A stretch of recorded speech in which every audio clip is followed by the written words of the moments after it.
Gordon's officers were securing the perimeter when I spotted it. The old bell tower rising above the park's eastern edge, its Gothic silhouette cutting against the winter sky. Movement caught my eye, a flash of red coat. The ringmaster, I breathed, already limping toward the structure. Dick grabbed my arm. "Renee, you're bleeding." A scream tore through the night. Then came the crack, a bone-deep gonging that shook the air itself. The tower's ancient bell plummeted through the doorway in a cascade of shattered masonry. The sound of impact was sickening, final. Silence followed, the kind of silence that meant someone wasn't getting back up. "Jesus," Dick whispered. I was already moving. The bell had lodged itself in the tower's entrance, a 2-ton bronze cork sealing the only ground-level access.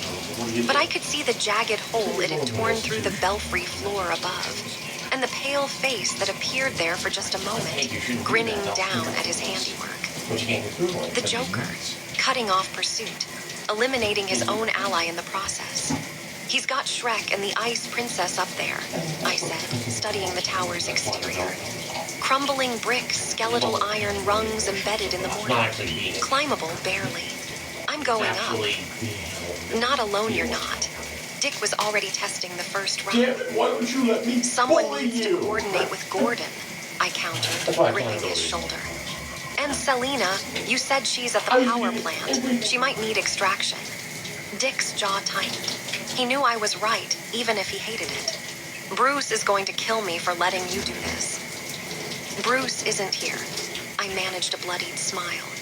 "Besides, you taught me everything I know about climbing." "I taught you some things." His expression softened fractionally. "The rest was already in you, that circus performer fearlessness." Why shouldn't I blame you? You're the ones who are slapping handcuffs on I've got money riding on you. Then he was You're the one who's doing this. sprinting back. You're the one who can't let it go. You're the and I one was who are alone with the nothing. tower and my bleeding leg, and the whisper of the dream. So I have all the reason in the world to blame you. I pushed them down. Pushed down the offer of supernatural speed, of reality-bending shortcuts. Nobody is This climb was mine to make. The first rung was slick with ice. My clawed glove scraped for perches, found it, held. I pulled myself up, my injured thigh There's screaming. no such thing. Blood ran warm down my leg, freezing almost immediately in the December air. Don't look down. Water polo had taught me that. In the pool, you never looked at how far you were from the wall, only at where you needed to be next. Rung by rung, brick by brick, my breath came in white clouds. Somewhere above, I could hear voices. Shrek's panicked pleading, the Ice Princess sobbing, and threading through it all, the Joker's sing-song mockery. My hand slipped. For one crystalline second, I hung by 3 points of contact, my body swinging out over 40 feet of empty air. The dream angels surged, offering to catch me, to rewrite gravity itself. No. I swung back, caught the rung, held on. My shoulder socket felt like it was tearing, but I held on. Keep moving, keep climbing. The bullet graze in my thigh had opened wider. I could feel hot blood soaking through my armor, dripping down to freeze on the rungs below. How much could I afford to lose before shock set in? Another rung, another. I thought about Selena, about the promise we'd made just hours ago, bodies intertwined in the half-light of dawn. About the tropical vacation she'd half-joked about, the future she'd let herself imagine for the first time in years. I thought about the 300 people in the pavilion, alive because Dick and I had bought them seconds. About the choice the Joker had forced on me, and the choice I'd made anyway. About Bruce, alone in his cave, trusting me to carry the weight he'd once carried. Another rung. The hole in the belfry floor loomed above me, jagged-edged and dark. I could hear them clearly now. Shrek's voice desperate. "You don't need her, Jack. Michelle's got nothing to do with this." "Oh, but she has everything to do with it." The Joker's reply dripped with theatrical glee. "She's your shining symbol, Maxie. Your pretty little illusion of civic pride. And illusions, well, they're just begging to be shattered."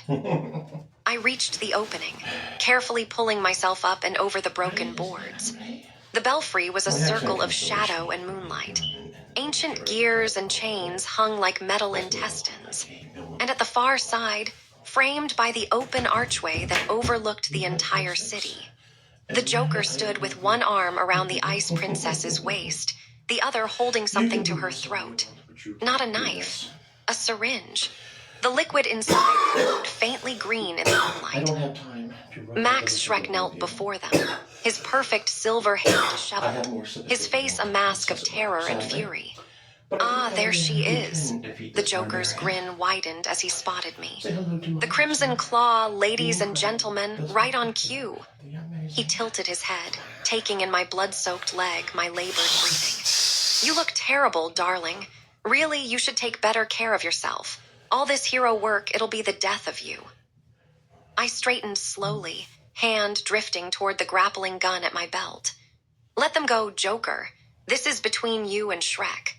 Oh, is it though? He pressed the syringe closer to Michelle's mouth. She whimpered, mascara flowing black rivers down her face. See, I thought it was about much more than that. About showing this city what lurks beneath its pretty holiday lights. About proving that when you scratch the surface. His eyes found mine, and in them I saw something ancient and hungry. We all bleed the same color. The wind howled through the open archway. Below us, Gotham glittered like a constellation of false promises. And the Joker smiled, waiting to see what I would do next.